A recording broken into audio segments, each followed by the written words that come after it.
Good morning everyone. Last दो classes में हमने पॉपुलेशन ज्योग्राफी को स्टार्ट किया था और पॉपुलेशन ज्योग्राफी के अंदर भी हमने देखा था किस तरह से पेपर वन के पार्ट बी में पॉपुलेशन ज्योग्राफी सिलेबस में डिफाइंड है। प्रीवियस ईयर क्वेश्चंस के ट्रेंड को देखा और उसी के अनुसार हमने सिलेबस को वर्बेटिमली कवर किया। आज हमने इंडियन ज्योग्राफी में जो पॉपुलेशन वाला एस्पेक्ट है दो पार्ट में स्कैटर्ड है। मैंने लास्ट टाइम भी बताया था उसमें इंडिया की जो फिजिकल सेटिंग है उसमें एक पॉपुलेशन का एस्पेक्ट छुपा हुआ है जिसमें से सवाल भी आए हैं। अगर आप प्रीवियस ईयर क्वेश्चंस को देखोगे तो सवाल आए हैं India a land of diversity and unity with in diversity. इस टॉपिक में क्वेश्चन आए हैं। ये आपके जीएस वन के अंदर जनरल स्टडीज के पेपर वन के अंदर भी टॉपिक है, सोसाइटी में भी हम ये पढ़ते हैं और वहां मैंने इंडियन ज्योग्राफी में भी अगर आपको याद होगा तो पढ़ाया है आपको जीएस में भी। ठीक है, यहाँ पे थोड़ा विस्तार में पढ़ेंगे। सेकंड है इसी में पॉपुलेशन के अंदर जो टॉपिक दे रखा है वो है special pattern of population distribution. World के कंटेक्स्ट में देखा था हमने, देखा था कि वर्ल्ड में पॉपुलेशन डिस्ट्रीब्यूशन के कौन से फैक्टर्स हैं जो रिस्पॉन्सिबल है। Geography is one of them और वो इंडिया में क्या होंगे। तो अब यहाँ पे जो एग्जाम्पल होंगे फैक्टर सेम रहेंगे। ज्योग्राफिकल फैक्टर है, इकोनॉमिक फैक्टर है, ज्योग्राफी में सॉइल है, टोपोग्राफी है, क्लाइमेट है, यहाँ पर भी सेम फैक्टर है। लेकिन अगर हम इंडिया के कंटेक्स्ट में एक सवाल आया है, पेपर टू के अंदर ये सवाल आया है, तो आपने जो एग्जाम्पल लिखने वो इंडिया के कंटेक्स्ट में लिखने थे, वहां जो एग्जाम्पल लिखे हैं वो वर्ल्ड के कंटेक्स्ट में आने थे। फिर हमने इसी के अंदर पॉपुलेशन डिस्ट्रीब्यूशन के डेटा आएंगे जिसके अंदर डेंसिटी के डेटा आएंगे, पॉपुलेशन के डेटा आएंगे। फिर हम देखेंगे ग्रोथ के डेटा। अब ये ग्रोथ मैंने मल्टी डायमेंशनल बना दी है नेचर ऑफ द क्वेश्चन को देखते हुए। ये ग्रोथ स्टेट वाइज भी देखनी पड़ेगी कि पूरे इंडिया के अलग अलग स्टेट कैसे बिहेव करे।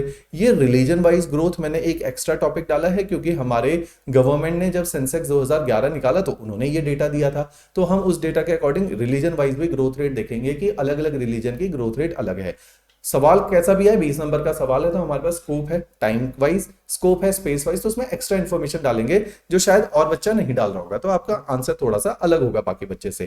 थर्ड है socio economic implication of population explosion. ये वाला टॉपिक आप स्वयं पढ़ लेंगे, मैं नोट्स इसके दे दूंगा कि किस तरह से पॉपुलेशन एक्सप्लोजन के मल्टीपल इफेक्ट हैं, चाहे वो एनवायरमेंटल है, चाहे रिसोर्स डिग्रेडेशन है, क्वालिटी ऑफ लाइफ का डिग्रेडेशन है, तो इसके मल्टीपल एस्पेक्ट हैं। ये इवॉल्विंग टॉपिक है, आपके लगातार अखबारों में कहीं ना कहीं मैगजीन के ऊपर ये टॉपिक आप पढ़ते भी रहते हैं। ऑलराइट, तो ये थोड़ा सा जेनरिक आंसर हो जाएगा। तो इन सारे टॉपिक को आज की क्लास में कवर करेंगे। फिर नेक्स्ट क्लास में हम इकोनॉमिक ज्योग्राफी पे शिफ्ट करेंगे। इकोनॉमिक ज्योग्राफी की अप्रोच भी इकोनॉमिक ज्योग्राफी की वही अप्रोच रखेंगे जो हमने इसमें रखी है कि अगर हम पॉपुलेशन ज्योग्राफी पढ़ रहे हैं तो हम इंडिया की भी पॉपुलेशन ज्योग्राफी भी पढ़ेंगे, वर्ल्ड की भी पढ़ेंगे। Same goes with economic geography, अगर हम इकोनॉमिक ज्योग्राफी भी पढ़ेंगे, वर्ल्ड की पढ़ेंगे, फिर इंडिया की इकोनॉमिक ज्योग्राफी जिसमें रिसोर्सेज एंड इंडस्ट्रीज प्राइमरीली हम पढ़ेंगे। तो क्योंकि उससे आप रिलेट कर पाओगे कि हिंदुस्तान के रिसोर्सेज ऑलरेडी आपने मेरे साथ जीएस में बहुत डिटेल में करवाता हूं मैं रिसोर्सेज को, तो वो ऑप्शनल के स्टैंडर्ड पे ही करवाया है। इस बार और थोड़ा सा स्पेसिफिक हो जाएंगे।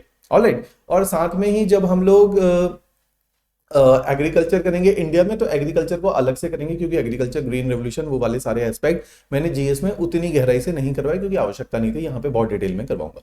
ठीक ऐसे ही सेटलमेंट ज्योग्राफी करेंगे, बहुत छोटा सा पार्ट है, 2 लेक्चर में सेटलमेंट ज्योग्राफी भी हम लोग वाइंड अप करेंगे।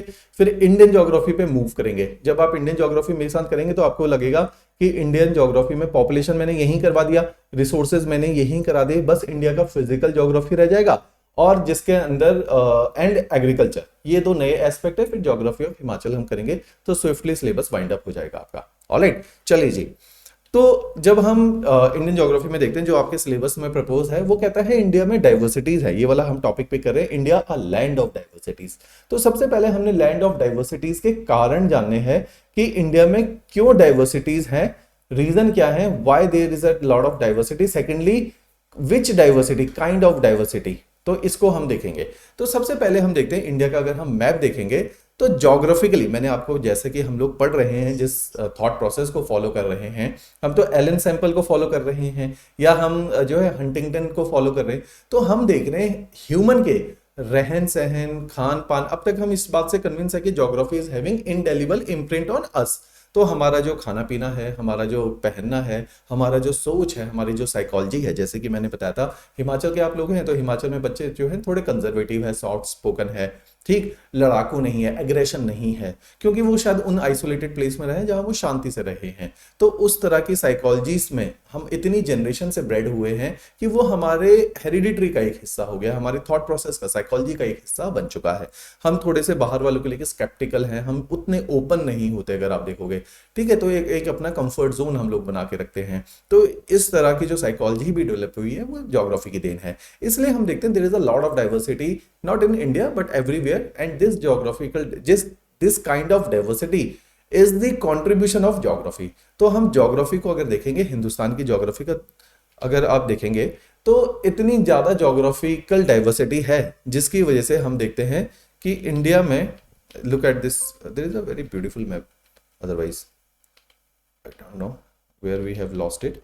तो चलो, तो इंडिया के अंदर इतनी ज्योग्राफिकल डाइवर्सिटी है जिससे over a period of time multiple diversities evolve हो गई हैं। मल्टीपल डाइवर्सिटीज का मतलब है, अगर हिंदुस्तान का मैं यहाँ पे मैप बनाऊं तो we are having Himalayas here. तो हिमालयाज में लोगों का जो खाना पीना, पहनना, रहना, आर्किटेक्चरल स्टाइल सब कुछ डिफरेंट होगा। ऐसे ही जो मैंने एग्जांपल दिए थे, थार डेजर्ट का अलग है, केरला का अलग है, जो ट्राइबल बेल्ट है क्योंकि ये फॉरेस्टेड एरिया से बिलोंग करते हैं, रिमोटनेस इज देयर, तो इनका रहन सहन का तरीका अलग होगा। जो अंडमान है ये भी क्योंकि फॉरेस्टेड है, लक्षद्वीप है ये भी फॉरेस्टेड एरियाज है जहाँ ट्राइबल्स रहते हैं, तो इनका रहन सहन अलग है। हमारे north eastern part of India का रहन सहन अलग है। तो मीन्स कि अलग अलग ज्योग्राफिकल कंडीशंस की वजह से multiple aspect of diversities emerge हो जाते हैं। ज्योग्राफी के अंदर एक और फैक्टर है जिसको हम लोकेशन बोलते हैं, क्योंकि लोग अलग अलग हिस्से में बैठे हैं लोकेशन वाइज। कुछ प्लेसेस एक्सेसिबल हैं, कुछ प्लेसेस इनएक्सेसिबल हैं। जो एक्सेसिबल प्लेसेस है वहां पे डिफरेंट एक कल्चर इवॉल्व हो जाता है। एग्जांपल मैं यहाँ कोट करूंगा पंजाब का, राजस्थान का, हरियाणा का, जो फ्रंटियर स्टेट रहे। अगर हरियाणा, पंजाब, राजस्थान को आप देखोगे तो जितना भी सेंट्रल एशिया से व्यक्ति आया वो हमेशा इन जगहों से एंटर हुआ है। ये सारे वो एरियाज थे जहां से इंडिया के अंदर एंट्री हुई थी। तो क्योंकि यहां से एंट्री हुई थी, अगर मुगल्स भी आ रहे हैं सेंट्रल एशिया से, दिल्ली सल्तनत वाले किंग्स आ रहे हैं, इस्लामिक किंगडम आ रहा है, तो पहले लैंड रूट्स होते थे, वाटर रूट्स इतने इंपॉर्टेंट नहीं थे। तो जो भी हिंदुस्तान में आया है वो लैंड रूट से आया है। तो ये वो जो सारे स्टेट है जहां पे फ्रंटियर बनता है। मैंने एक बार आपको बताया भी था कि यूपीएससी ने एक बार सवाल पूछा कि पानीपत में सारी लड़ाइयां क्यों लड़ी जा रही हैं, क्या है पानीपत में ऐसा खास। पानीपत में बैटल ऑफ करनाल देखोगे, बैटल ऑफ तराई देखोगे, तो ये जो हरियाणा के आसपास की बेल्ट है यहीं पे ज्यादा युद्ध हो रहे हैं। तो हमें समझना पड़ेगा कि ये सारे लोग जो बाहर से आ रहे थे, ये दिल्ली में हमारी मेन कैपिटल है, तो दिल्ली को पकड़ने के लिए आ रहे हैं। दिल्ली में जो किंग है, बाहर से आते हुए किंग को कहां रोकेगा, दिल्ली से थोड़ा सा बाहर। तो जो लोग, अगर दिल्ली से चंडीगढ़ में आपने ट्रेवल किया है, दिल्ली से थोड़ा सा बाहर क्या आता है, आप देखोगे सोनीपत, पानीपत, करनाल, यही तो बेल्ट आती है। तो जो भी आएगा यही हाईवे आगे अमृतसर जाएगा और यही हाईवे आगे अफगानिस्तान के अंदर एंटर कर जाएगा, पाकिस्तान चला जाएगा। अमृतसर से पाकिस्तान, लाहौर चला जाएगा, फिर अफगानिस्तान चला जाएगा। तो जो भी सेंट्रल इंडिया से हिंदुस्तान में आएगा, जो भी वेस्ट एशिया से, ईरान, इराक से हिंदुस्तान आएगा, इस हाईवे से आएगा। तो अगर दिल्ली को बचाना है और आपने उसको रोकना है, कोई आर्मी को रोकना है, तो दिल्ली से 100 किलोमीटर 200 किलोमीटर दूर रोकोगे। तो आप कुरुक्षेत्र, करनाल, पानीपत, यही एक बेल्ट है जहां पे रोकोगे। तो इसलिए सारे युद्ध, सारी लड़ाइयां इस रीजन में ही होंगी। ऑलराइट, तो अगर हम देखते हैं तो ये जो डाइवर्सिटीज हैं आप देखोगे, इसलिए यहाँ पे ये जो पूरी बेल्ट है यहाँ पे वॉरियर क्लासेस है। अगर आप देखोगे यहाँ के लोग लड़ाकू हैं, लड़ जाते हैं। अगर आप पूरे हिंदुस्तान में देखोगे तो लोग लड़ाकू नहीं हैं। तो यहाँ के जो लोग हैं उनकी साइकोलॉजी क्योंकि इस हिसाब से इवॉल्व हुई है over a period of time on the basis of location, they are based in on the frontiers of India, जहां से बाहर से हमेशा आक्रमण हुआ है, इसलिए ये लोग लड़ाका है, इसलिए ये लोग लड़ाकू हैं। हमारे पहाड़ वाली क्षेत्र में लोग देखोगे तो शांति प्रिय लोग हैं, कोई युद्ध नहीं है। कोई युद्ध क्यों नहीं है? क्योंकि रिसोर्सेज नहीं है। रिसोर्सेज होगा तो किंगडम स्टैब्लिश होगा, किंगडम स्टैब्लिश होगा तो उसके लिए लड़ाइयां होंगी। तो ना तो बहुत बड़े किंगडम, जैसे हिमाचल में तो तब भी आप देखोगे राजों के कल्चर है, लड़ाइयों के कल्चर है। उत्तराखंड चले जाओगे, बाकी north eastern part of India में चले जाओगे तो वहां तो कोई कभी गया ही नहीं राज करने, तो वहां पे इसलिए उतना ज्यादा राजा कल्चर भी नहीं है। इसलिए वहां पे हिस्ट्री को देखोगे तो बहुत सिंप्लीफाइड है, इतना हिमाचल की तरह कॉम्प्लेक्स हिस्ट्री नहीं है जहां इतने राजा रजवाड़े रहे। ऑलराइट, तो इस तरह से हम चीजों को समझेंगे। ऑलराइट, तो हम देखते हैं ये जो डाइवर्सिटी का रीजन है ये ज्योग्राफिकल तो है ही, ज्योग्राफी में लोकेशनल भी है। तो हमने फिजिकल डाइवर्सिटी के बेसिस पे देखा कि कैसे अलग अलग टोपोग्राफी में अलग अलग प्रकार के कल्चर इवॉल्व होते हैं। पहाड़ी एरिया के लोग अलग होंगे, प्लेन के अलग होंगे, ठीक, प्लेट्यू रीजन के अलग होंगे, जो सी के किनारे होंगे रहेंगे वो फिशिंग टाइप के लोग होंगे। एलन सैंपल ने तो उनके फिजिकल ट्रेट को भी डिफ्रेंशिएट किया कि पहाड़ी लोगों की छाती चौड़ी होगी, उनके लंग्स की कैपेसिटी ज़्यादा होगी। जो मछुआरे हैं, जो फिशरमैन हैं, उनके शोल्डर ब्रॉड होंगे, आर्म्स बहुत स्ट्रांग होंगे, क्योंकि उन्होंने बोट रो करी है और मल्टीपल जनरेशन से उन्होंने रोइंग ऑफ द बोट ही किया है, तो उनके फिजिकली वो उस तरीके से डेवलप हो रहे हैं। तो अगर हम और जोग्राफर को देखें तो उन्होंने बोला कि क्लाइमेट का इतना डीप इम्पैक्ट है कि जैसे ही आप एक नए एनवायरनमेंट में चले जाओगे, जो मैंने शेटलैंड पोनीज का एग्जांपल लिया, तो आपके फिजिकल ट्रेट चेंज हो जाएंगे। तो इस तरह से ये जो डाइवर्सिटीज इवॉल्व हुई, ये फिजिकल लेवल पे हुई। रेशियल डाइवर्सिटी जिसको मैं बोल रहा हूँ, दूसरी की कहीं पे नेग्रिटो रेस है तो कहीं पे कॉकेसस रेस है, कोई वाइट है तो कोई डार्क स्किन है। ये डिपेंड करेगा कि आप ट्रॉपिकल क्लाइमेट में रहते हो या आप टेम्परेट क्लाइमेट में रहते हो। तो क्लाइमेट के आधार पे आपका रंग डिसाइड हो गया। आपका जो कल्चर है कि आप लड़ाके हो, आप साइकोलॉजी हो, ये लोकेशन पे, क्लाइमेट पे डिपेंड करता है। इब्न बतूता कहते हैं कि हिंदुस्तान में लोग खुश मिजाज हैं, ह्यूमरस हैं, लेकिन जहां से मैं आया हूं डेजर्ट एरिया में लोग लड़ाका हैं, लोग चिड़चिड़े हैं, इरिटेट जल्दी होते हैं, क्योंकि they are living in the harsh conditions. पानी की स्कार्सिटी है, रिसोर्सेज का क्रंच है, थोड़ी सी बात भी चुप जाती है, लड़ पड़ते हैं। तो ये जो उनका कल्चर है, ये जो साइकोलॉजी है, ये भी एनवायरनमेंट से डिटरमाइंड है। तो हमारे जितनी भी डाइवर्सिटी हिंदुस्तान में है वो सब कुछ जोग्राफिकल डिपेंडेंट है। इसलिए हम जानेंगे कारण क्या है डाइवर्सिटी के, because we are having distinct geographical diversities in India. कहीं पे डेजर्ट है तो कहीं पे फॉरेस्ट है, कहीं पे प्लेन्स है तो कहीं पे पहाड़ है तो कहीं पे आइलैंड्स हैं, इसलिए हर जगह का लोग अलग है। दूसरी बात, over a period of time we are having a history of nearly 5000। तो इतने हजार साल की, 5000 साल की क्योंकि हमारी हिस्ट्री है,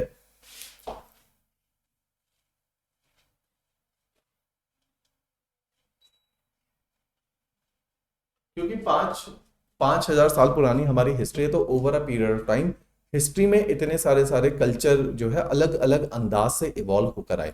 क्योंकि हिस्ट्री में इतने सारे कल्चर अलग अंदाज से इवॉल्व होकर आए, तो आज जब हम उन्हें 5000 साल के बाद देखते हैं तो हमें वो बिल्कुल डिस्टिंक्ट यूनिट दिखते हैं। हमें गुजराती कल्चर दिखता है तो एक द्रविडियन कल्चर दिखता है, एक नॉर्थ ईस्ट में ट्राइबल कल्चर दिखता है तो एक Devbhoomi culture of Uttarakhand and Himachal दिखता है, जिनको देवभूमि बोला जाता है। तो अलग अलग जगहों में अलग अलग ढंग से कल्चर डेवलप हुआ है with the passage of time. ये डाइवर्सिटी अगर आप 4-4.5 हजार साल पहले देखते तो इतनी डाइवर्सिटी नहीं थी। क्यों? ये डाइवर्सिटी इवॉल्व हुई है over a period of time. इतने लंबे समय से लोग रहे हैं तो उनके अपनी जगहों में रहने के बिल्कुल डिफरेंट अंदाज हो चुके हैं, पहनावा हो चुका है, सोच हो चुकी है, फेस्टिवल हो चुके हैं। कहीं पे डेजर्ट में फेस्टिवल अलग हो सकते हैं, जहां पे एग्रीकल्चरल सोसाइटीज है वहां फेस्टिवल कैसे होते हैं हमारे हमारे फेस्टिवल हैं कि जहां पे क्रॉपिंग से रिलेटेड, हार्वेस्टिंग साइकिल से रिलेटेड लोहड़ी एक फेस्टिवल होगा, उसमें एक फेस्टिवल बैसाखी होगा जब आपकी फसल कटेगी, फिर आपका एक फेस्टिवल मानसून के आसपास में आएंगे जब आपकी एक और फसल कटेगी, और देयर इज अ ट्रांजिशन जब बरसातें खत्म होकर सर्दियों का जो है ऑनसेट हो जाएगा, तो सितंबर के आसपास फेस्टिवल्स आने शुरू हो जाते हैं। तो जो जितने भी फेस्टिवल्स हैं वो देखोगे आप हार्वेस्टिंग के, agriculture, India is a land of agriculture, तो एग्रीकल्चर के साथ कोरिलेट कर सकते हो आप फेस्टिवल्स को। तो हर जगह के फेस्टिवल अलग हैं। फेस्टिवल कहीं ना कहीं आपके ट्रेडिशंस पे बेस्ड हैं।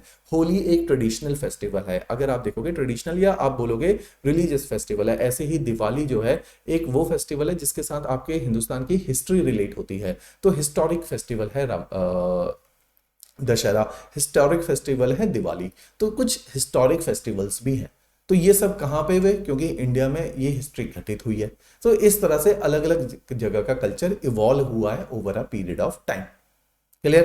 तो इसलिए हिंदुस्तान में डाइवर्सिटी है, क्योंकि we are having an ancient culture. Hindustan में डाइवर्सिटी है because we are having a geographical diversity. Hindustan में diversity because we are having a very big nation.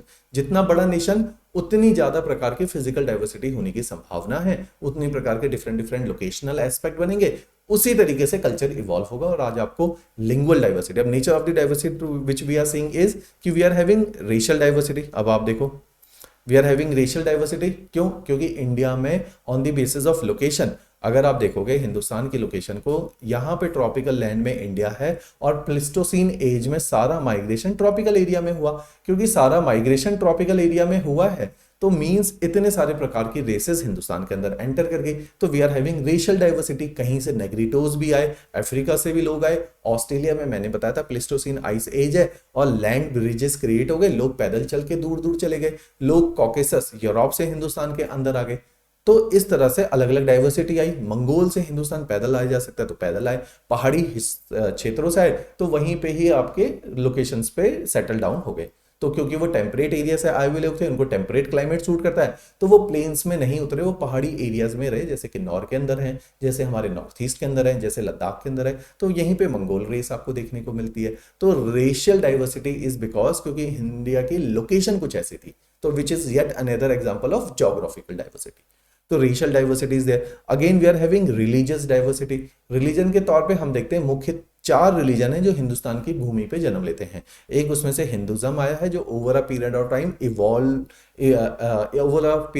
Evolve हुआ है एज अ रिलीजन। इवॉल्व का मतलब है हर रिलीजन में 2 चीज बहुत सेंट्रिक होती है। एक होता है एक सिंबॉलिक फिगर, एक भगवान, और उसके द्वारा लिखी गई कोई एक किताब। तो एक हर रिलीजन में एक कॉमन फैक्टर होता है, एक किताब और एक भगवान। लेकिन हिंदुइज्म एज अ रिलीजन को जब हम देखते हैं, इट इज अ पॉलीगॉड रिलीजन, जहां 33 करोड़ देवी देवताओं को माना जाता है और आपकी मल्टीपल बुक है। आपके पास गीता भी है, आपके पास रामायण भी है, आपके पास महाभारत भी है, जिनको ऑलमोस्ट होली बुक बोला जाता है। उसके अलावा आपके पास पुराण है, आपके पास वेद है, आपके पास उपनिषद है।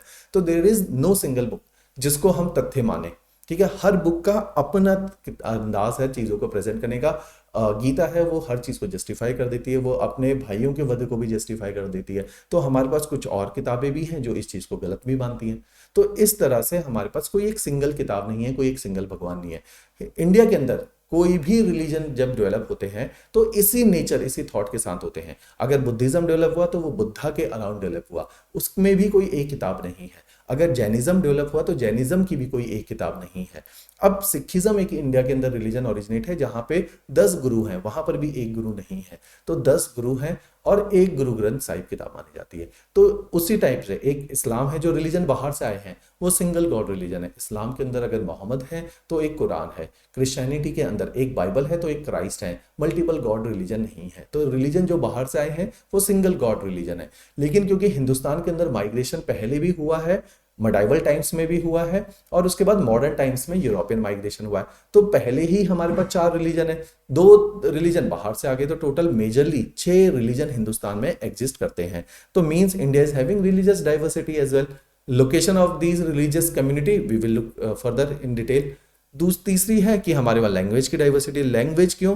लैंग्वेज इवॉल्व होती है जिस जगह पे आप रह रहे हो, वहाँ की बोलचाल की भाषा है। India is a historical land जहाँ पे 5000 सालों से लोग रह रहे हैं। तो यहाँ over a period of time obviously इतनी सारी लैंग्वेजेस डेवलप हो जाएंगी, 1500 बोलियां, और हमारे कॉन्स्टिट्यूशनल 24 लैंग्वेजेस आर देयर। तो over a period of time इतनी जो भाषाएं डेवलप हुई हैं उसको समय लगता है। तो हिंदुस्तान क्योंकि ट्रॉपिकल एरिया में है, सिविलाइजेशन को 5 से 6 हजार साल हो चुके हैं, that's why we are having lingual diversity.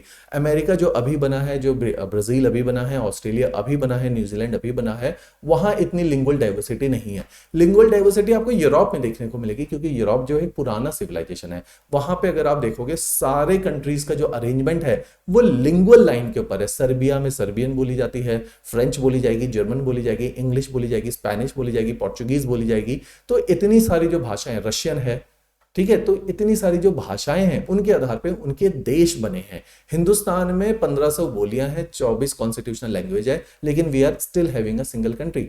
इसी से हम in future unity in diversity भी पढ़ेंगे। तो मींस अगर कंट्री की जब फॉर्मेशन की जाती है, हमेशा एक मूल आधार देखा जाता है, किस आइडेंटिटी, ध्यान देना, किस आइडेंटिटी के अकॉर्डिंग कंट्री को पिरोया जाए। तो हमारी इतनी सारी मल्टीपल आइडेंटिटीज है कि हमें एक आइडेंटिटी बांध नहीं रही। इसलिए यह सवाल होता है कि यूनिटी इन डाइवर्सिटी हिंदुस्तान का ही कॉन्सेप्ट है कि इतनी डाइवर्सिटी के बाद यूनिटी क्यों आई है।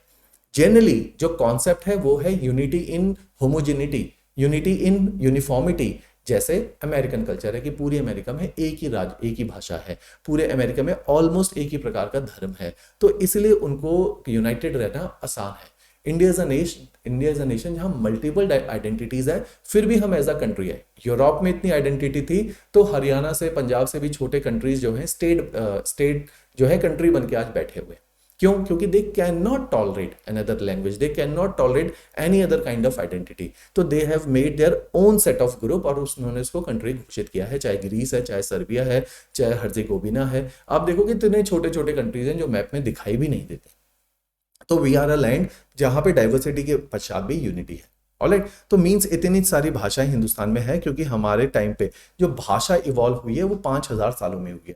दूसरी बात है, हमारे वहाँ हमेशा जो है अगर आप देखोगे ट्रेडिशनल लेवल से आज से 3-4 हजार साल पहले से India is a land of scholar. Scholar हैं तो आपकी स्क्रिप्ट बनेगी, स्कॉलर हैं तो आपका लिटरेचर जनरेट होगा, स्कॉलर हैं तो आपकी फिलॉसफी जनरेट होगी, स्कॉलर हैं तो आपकी साइंस जनरेट होगी। तो इन स्कॉलर्स ने अलग अलग भाषाओं में, जहां के भी ये स्कॉलर थे, अलग अलग किताबें लिखी हैं, इसलिए भी लैंग्वेज अलग अलग डेवलप हो गई हैं over a period of time. Language को रिकॉग्निशन कैसे मिलेगी कि एक भाषा है, उस भाषा पे किताब होगी, उस भाषा पे लिटरेचर होगा, उस भाषा पे स्कॉलर्स ने लिखा होगा उस भाषा में, इसलिए वो भाषा डेवलप हुई है over a period of time. तो means we are having a culture of scholars, इसलिए इतनी ज्यादा लिंगुअल डाइवर्सिटी। लास्ट इज जब इन सारी बातों का मिश्रण बना दिया जाता है तो बोला जाता है कल्चर।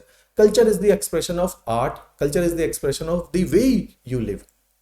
तो क्योंकि अलग अलग हिस्सों में लोग अलग अलग तरीकों से रहे हैं और इतने सालों से रहे हैं, दैट्स वाई अगर आप उनके रहन सहन का तरीका देखोगे सब कुछ बदल गया है। कहीं पे पंजाबी कल्चर है तो कहीं पे कश्मीरी कल्चर है, कहीं पे बुद्धिस्ट कल्चर है तो कहीं पे द्रविडियन कल्चर है। तो we are having different different set of culture. Culture को परिभाषित अगर हम करेंगे तो कल्चर में खाना उसका एक पार्ट है, कल्चर में पहनना एक उसका पार्ट है, कल्चर में सोचना उसका पार्ट है, कल्चर में किताबें हैं, कल्चर में धर्म है।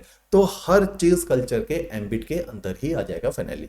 ठीक है, तो cultural diversity is there because we are having a tradition which is 5000 year old, we are having a civilization which is 5000 year old, we are having distinct geographical diversities, we are having different locations in India। और जहां पे कहीं पे सी root touch कर रहा है, कहीं पे लैंड रूट टच कर रहा है। केरला का हम एग्जांपल लेंगे, केरला में 3 धर्म रहेंगे क्योंकि केरला को मैंने पहले भी बताया था, Kerala is on the highway of sea lanes यहां से होके गुजर रही है। कोची एक जगह है, वास्को डी गामा केरला की जमीन पे पैर रखते हैं, अरब ट्रेडर्स केरला की जमीन पे पैर रखते हैं। तो केरला के अंदर तीनों धर्मों का मिश्रण है, आपको हिंदुइज्म, क्रिश्चियनिटी और इस्लाम तीनों ही ऑलमोस्ट सेम प्रोपोर्शन में देखने को मिलेंगे। गोवा के अंदर क्योंकि पोर्चुगीज ने पैर रखे तो वहां पे जो कल्चर इवॉल्व हुआ है वो थोड़ा सा प्रोग्रेसिव कल्चर है, ऑर्थोडॉक्स नहीं है, एक नया कल्चर इवॉल्व हुआ है, नया धर्म आया है। तो आप देखोगे लोकेशन, इसलिए लोकेशन इज इंपॉर्टेंट। पौंडीचेरी में देखोगे क्योंकि it had been under the influence of French for so long, 1962 में आजाद होता है पौंडीचेरी, तो यहाँ पे फ्रेंच इंपैक्ट ज्यादा है, तो इसलिए वहां का कल्चर डिफरेंट है। नॉर्थ ईस्ट के अंदर क्योंकि ना तो इंडियंस बहुत ज्यादा गए, ना यहाँ हिंदुइज्म का स्प्रेड हुआ, इसलिए यहाँ हिंदू नहीं है, यहाँ लोग ट्राइबल हैं। Over a period of time, आज आपको मैप दिखाऊंगा, over a period of time under the impact of Christian missionaries, even after post independence, if you will see the religious affiliation of these people, अब Christianity यहाँ पे dominate कर रही है। क्यों?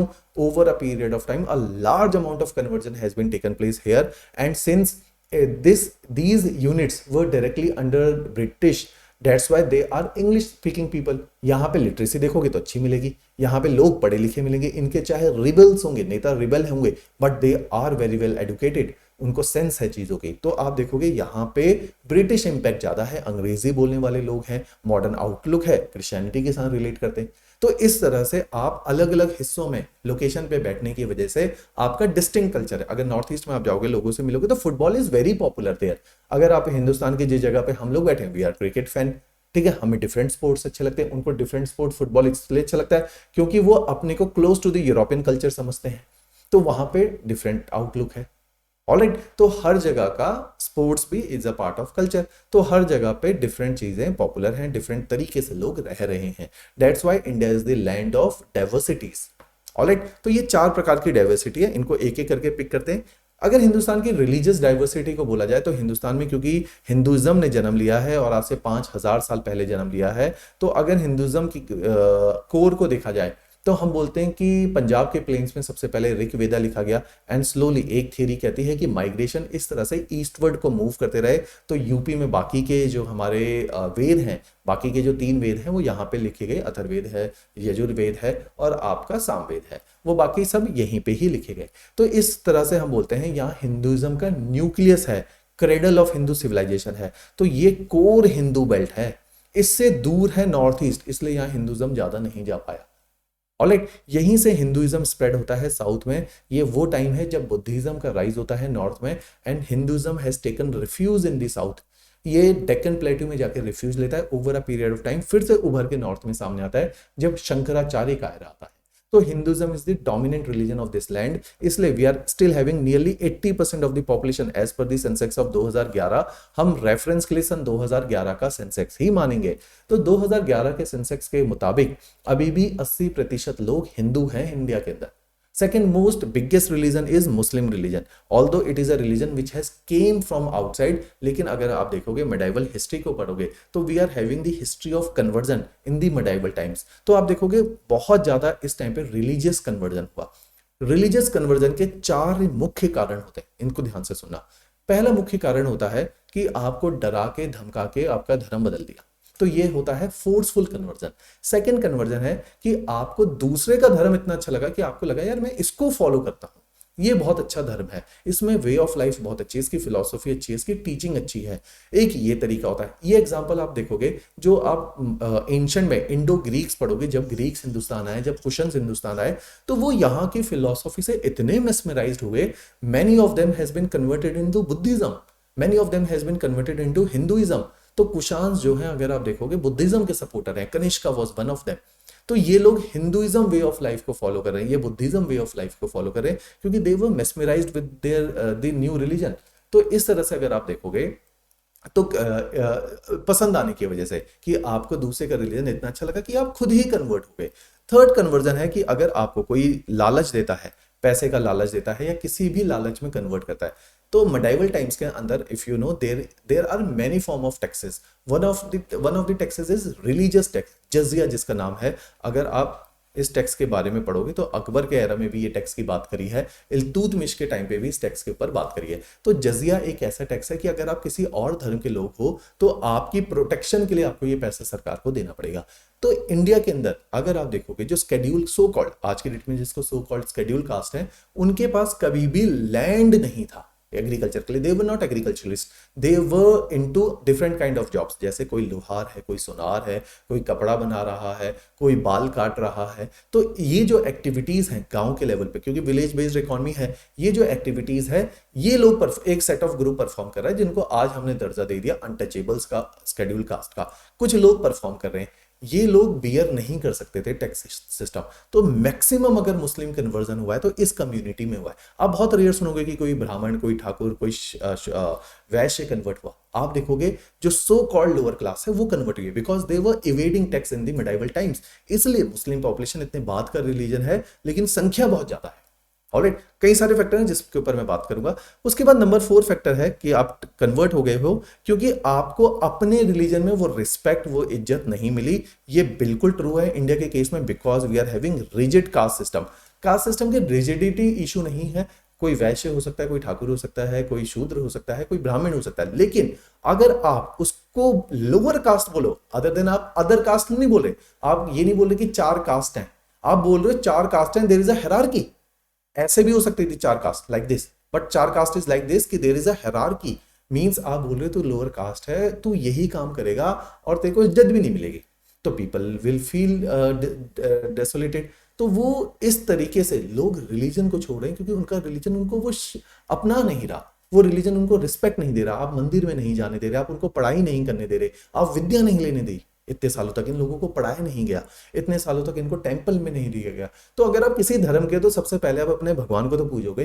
तो अगर आप उनको वो भगवान भी नहीं पूजने देते, आप अपने मंदिरों में नहीं आने देते, अपने कुएं से पानी नहीं निकालने देते, आप उनको छूने से भी मना कर दोगे, तो वो कहा है कि हिंदू रहे, ठीक? तो उनको उनके धर्म में रिस्पेक्ट नहीं मिली। तो ये सारे मल्टीपल फैक्टर जब एक साथ हो जाते हैं कि फोर्स भी किया जा रहा है, आपके धर्म में रिस्पेक्ट भी नहीं मिल रही, टैक्स भी देना पड़ रहा है, तो इसलिए लोग कन्वर्ट होते हैं। इसलिए मैक्सिमम जो कन्वर्जन है आप देखोगे इन पर्टिकुलर कम्युनिटीज का ही हुआ है।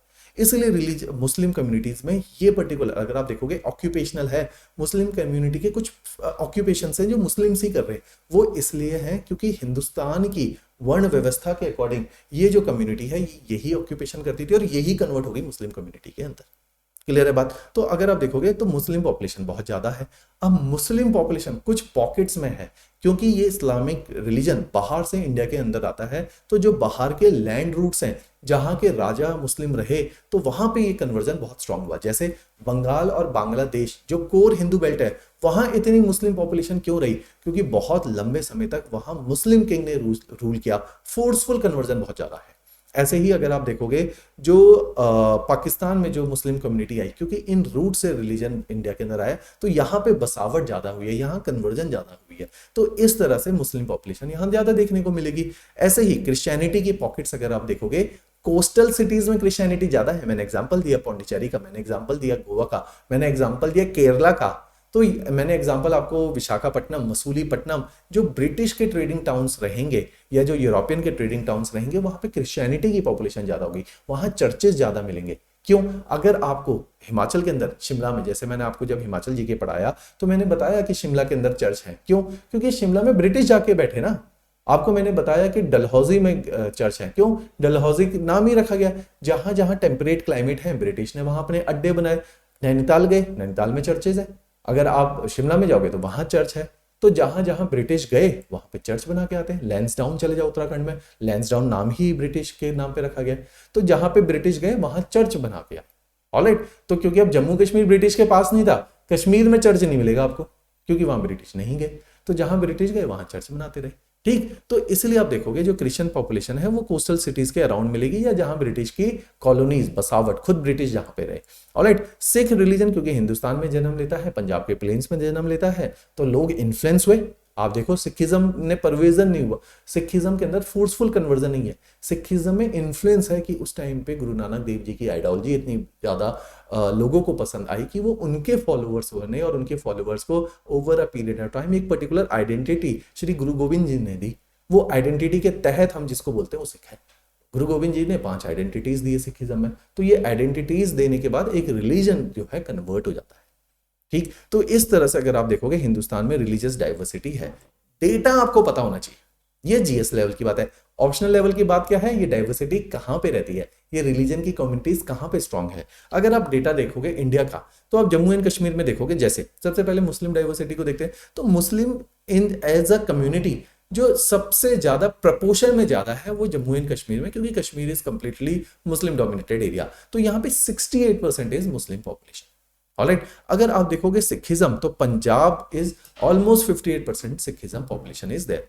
ऐसे ही अगर आप क्रिश्चियनिटी को देखोगे, जो मैंने एग्जांपल दिया, क्रिश्चियनिटी ऑल्दो इंडिया के हर पॉपुलेशन, हर शहर में क्रिश्चियंस मिलेंगे, लेकिन जो डोमिनेटेड एरियाज है in terms of their population वो नॉर्थ ईस्ट में है, क्योंकि मैंने बताया क्योंकि these were the people of no religion. किसी भी कोई ना के धर्म का, मतलब किसी का कोई भी धर्म ना हो, उसको धर्म देना इजी है। तो यहाँ पे फोर्सफुल, यहाँ पे नॉट फोर्सफुल, मिशनरी एक्टिविटीज की वजह से जो कन्वर्जन हुए हैं लार्ज स्केल, वो क्रिश्चियनिटी में हुए। और ये आज नहीं, ये 10 साल पहले नहीं, 50 साल का प्रोसेस रहा है। अगर आप हिंदुस्तान के 1951 के सेंसेक्स देखोगे और उसमें रिलीजियस डेटा देखोगे, तो north east was tribal culture, they were not Hindu, they were tribal culture, they had no religion, but with the passage of time they had been converted into Christianity। अगर आप और closely data देखोगे तो झारखंड में 68% population Hindu है, तो बाकी कौन है? बाकी क्रिश्चियन है। तो आप देखोगे जो क्रिश्चियनिटी है, अब ये आपके ऑप्शनल लेवल का सवाल आता है, इसलिए मैं बता रहा हूं, यूपीएससी में आ चुका है। तो मींस जो आपकी ट्राइबल बेल्ट है, tribal belt is dominated by the Christianity, क्योंकि it's a lot of conversion has been taken place in the last 50 years। Clear है बात। तो आप देखोगे किस तरह से, अगर आप देखोगे Christian population heartland, Hindu heartland में नहीं है, क्योंकि वहां आप कन्वर्ट नहीं कर सकते किसी को, वहां already people are there. If you will see in Punjab, Punjab is having a nearly 28% और 31% of the SC population, and you could observe a large number of conversion is taking place in Punjab. क्यों? मैंने बताया था कि कोई अपना धर्म तब छोड़ेगा जब उसके धर्म में उसको रिस्पेक्ट नहीं मिल रही, उसके धर्म में उसको एक आइडेंटिटी फील नहीं हो रही, वो उससे रिलेट नहीं कर पा रहा। तो लोअर कास्ट को, सो कॉल्ड लोअर कास्ट को कन्वर्ट करना इजी है, क्योंकि क्रिश्चियनिटी, क्योंकि इस्लाम, क्योंकि सिखिज्म बराबरी की बातें करते हैं, इगैलिटेरियन सोसाइटी की बातें करते हैं। ऑलराइट, इसलिए यहां पे कन्वर्ट करना इजी है उन लोगों को जिनको आज तक बराबरी नहीं दी जा रही। क्लियर है बात।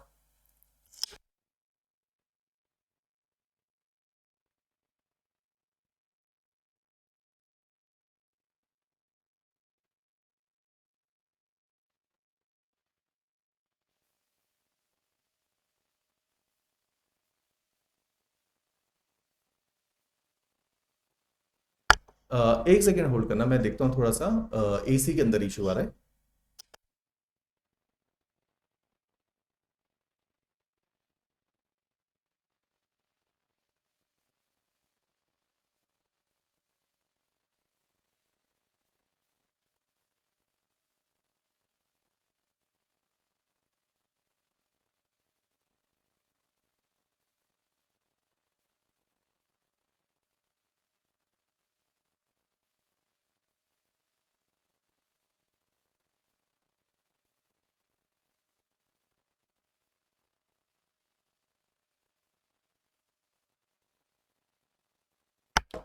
चलिए, तो इस तरीके से हम देखते हैं कि अगर हमने ऑप्शनल लेवल पे चीज़ों को पढ़ना है तो हम देखते हैं कि डेटा के अकॉर्डिंग ही हम चीज़ों को देखेंगे। ऑलराइट, चलिए जी, नाउ मूविंग एट, ये आपके फिगर ऑलरेडी आपके नोट्स के अंदर इनकॉर्पोरेटेड है। अगर आप देखोगे और बाकी रिलीजन को, ठीक है, तो आप देखोगे this is the pocket of Ladakh, this is Himachal की पॉकेट, जहां पे बुद्धिस्ट जब तिब्बत में इशू चला था तो हमने शरण दी थी, रिफ्यूज दी थी। तो यू विल सी कि कांगड़ा के अंदर इतने सारे लोग, धर्मशाला के अंदर इतने सारे बुद्धिस्ट इंडिया के अंदर आके रहे हैं।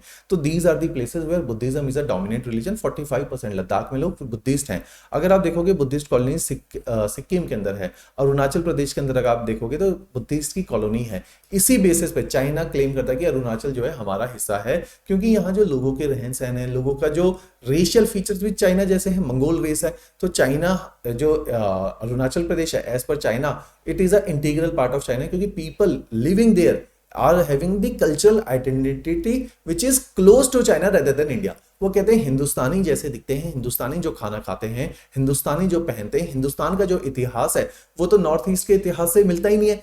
इसीलिए आप देखोगे north east is having trouble. जो देखो, मैंने बताया था कि नेशन कैसे बनेगा, नेशन बनता है कॉमन आइडेंटिटी से। मेरा और आपका भगवान एक है, मेरी और आपकी भाषा एक है, मेरी और आपकी हिस्ट्री एक है, तो हम दोनों की एक ही आइडेंटिटी होगी। लेकिन ना मेरी हिस्ट्री एक जैसी, ना मेरी ज्योग्राफी एक जैसी है, ना मेरी शक्ल आपके जैसी है, ना मेरी भाषा आपके जैसी, ना मेरा कल्चरल एस्पेक्ट, ना मेरा खाना, ना मेरे त्योहार आपके जैसे, तो मैं आपके साथ आके क्यों रहूंगा एक ही कंट्री के अंदर।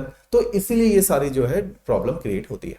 ऑलराइट, तो इसीलिए अगर आप देखोगे नॉर्थ ईस्ट के अंदर जो प्रॉब्लम है, that is because of the problem of identity. They can not identify themselves with the Indians. So वो हमें इंडियंस बोले, वो कह रहे हैं आपके साथ हम रिलेट ही नहीं कर पाते।